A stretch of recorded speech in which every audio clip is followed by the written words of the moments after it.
What is EMDR therapy exactly? So, the mind can often heal itself naturally in the same way that the body does. Much of this natural coping mechanism occurs during sleep, particularly during rapid eye movement sleep. Francine Shapiro developed eye movement desensitization and reprocessing therapy in 1987, utilizing this natural process in order to successfully treat PTSD. Since then, EMDR has been used to effectively treat a wide range of mental health issues.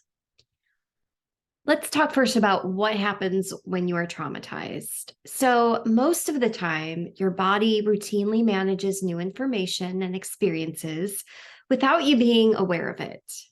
However, when something out of the ordinary occurs and you are traumatized by an overwhelming event or by being repeatedly subjected to distress, your natural coping mechanism can become overloaded.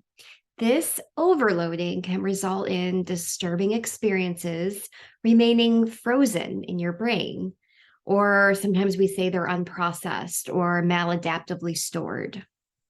Such unprocessed memories and feelings are stored in the limbic system of your brain in a raw and emotional form, rather than in a verbal story mode.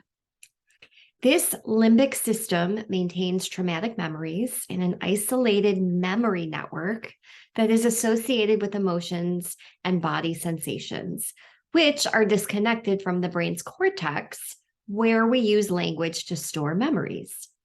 The limbic system's traumatic memories can be continually triggered when you experience events similar to the original difficult experience you've been through. Often, the memory itself is long forgotten, but the painful feelings, such as anxiety, panic, fear, anger, and many other things, are continually triggered in the present. Your ability to live in the present moment and learn from new experiences can therefore become inhibited. EMDR helps create the connections between your brain's memory networks, enabling your brain to process the traumatic memory in a very natural and gentle way. So, what is an EMDR session like? EMDR uses the natural healing ability of your body.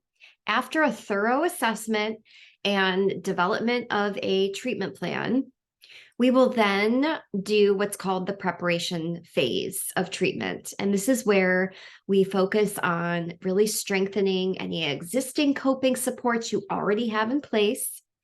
And we learn new coping supports that are going to carry us through the work that we're going to do later on in the later phases of treatment. There are also coping strategies you can use outside of session to manage any stress, unpleasant feelings, or distressful thoughts that may arise during this work. So once the preparation phase is adequately completed, we will then move into the reprocessing and desensitization phases. Eye movements, similar to those that you have during REM sleep, will be recreated simply by asking you to watch either my fingers. I also have a computer simulation program that will let you watch a ball going back and forth on the screen. There's also tapping that I will teach you as another form or alternative for the bilateral stimulation part. The eye movements will last for a short time. And as you're watching the eye movements or the tapping, you will be imagining the distressful experience that you had. After the eye movements are completed, after a short period of time, I will then ask you to pause and I'll invite you to share what you're noticing. Again, this is a very brief encapsulation, but it's just meant to give you an idea of what a session's like. So we go through these throughout the session, these periods of eye movements, pausing, sharing, eye movements, pausing, sharing, and experiences during this this work may include changes in thoughts, images, and feelings. With repeated sets of these eye movements, the memory tends to change in such a way that it loses its painful intensity. And it may simply become maybe a neutral memory or maybe just a bad memory, but not a memory that's going to be triggering you in the present moment in your day-to-day life. Sometimes other associated memories may also heal at the same time. This linking of related memories can lead to a dramatic and sometimes rapid improvement in many aspects of your life. What can EMDR be used for? So it's true, EMDR was created for the treatment of PTSD. It's also used for complex trauma, but it's been successfully used to treat many other things, including anxiety and panic attacks, depression, anger, phobias, sleep problems, grief and loss, addictions, performance anxiety, and low self-esteem.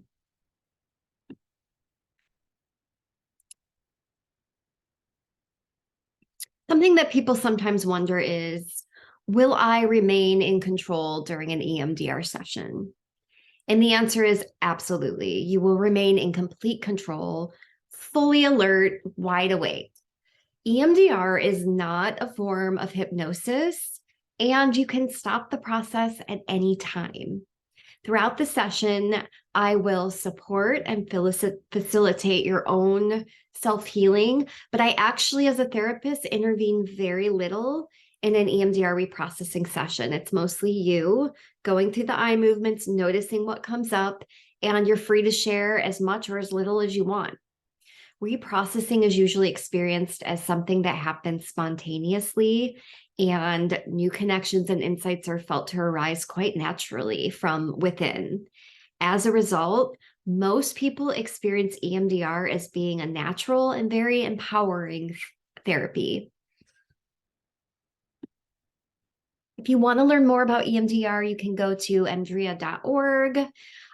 There's also a host of YouTube videos that you can search through that have sample EMDR sessions to give you an idea of what it looks like in real time. And if you have any questions, please feel free to reach out to me at carrie@carriemoscow.com. And I look forward to meeting with anyone and discussing EMDR if you have any questions. Thanks. Bye.